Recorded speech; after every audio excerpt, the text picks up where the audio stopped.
actually all the other parties at various times in the last term.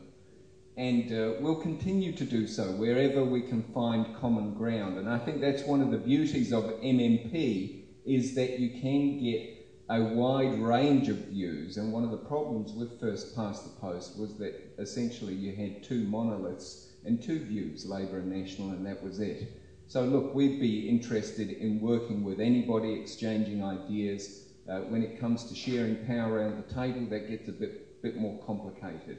But the other thing that I want to say about this is this current financial crisis that we're dealing with, I don't think it's a one-off.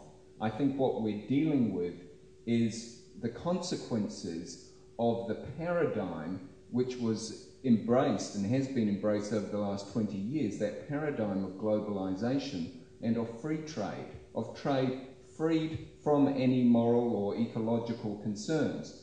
And frankly, that's coming back to bite us now, because what we're seeing are the consequences of deregulated international financial markets, which are inherently unstable. And so we not only have to think about how we address this, but we need to think, how do we address future crises of this nature? And I think we've got an important part to play internationally in looking at how we can regulate those markets again. Okay, thanks for that. We are running a bit short of time, but our political advisor or manager would like a quick fire questions, 60-second maximum, because the Chamber of Commerce is a regional Chamber of Commerce, it is provincial. We are a province, we are all dependent on each other in the province. And Liz, would you like to pose that question? And probably rapid fire, only 60 seconds to answer, commencing with Malcolm. Right, Malcolm. How will your policies, will your party's policies, support our regional economy, and particularly the rural sector?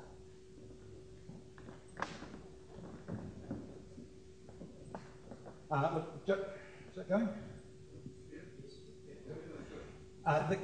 Going back to research and development, I think is absolutely vital to Palmerston North, and education equally so.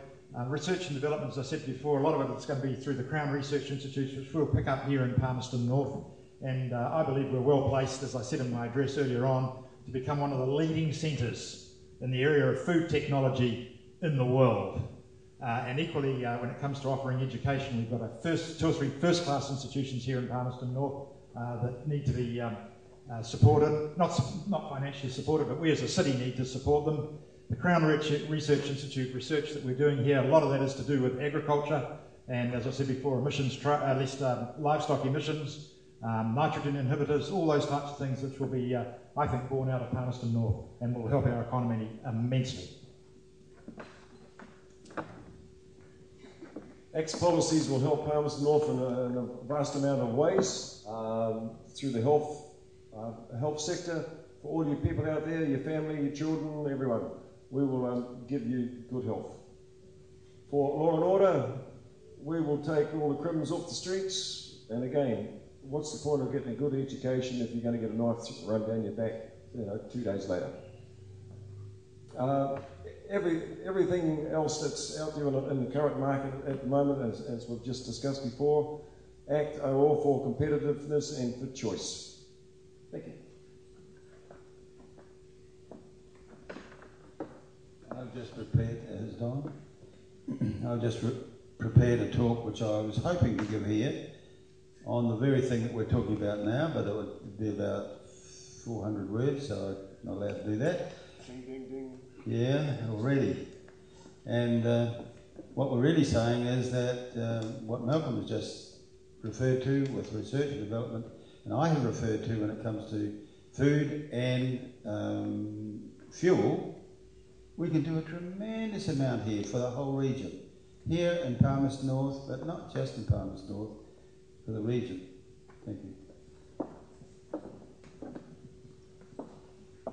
As many of you will know, Jim Anderton was the Minister of Economic Development in the last term.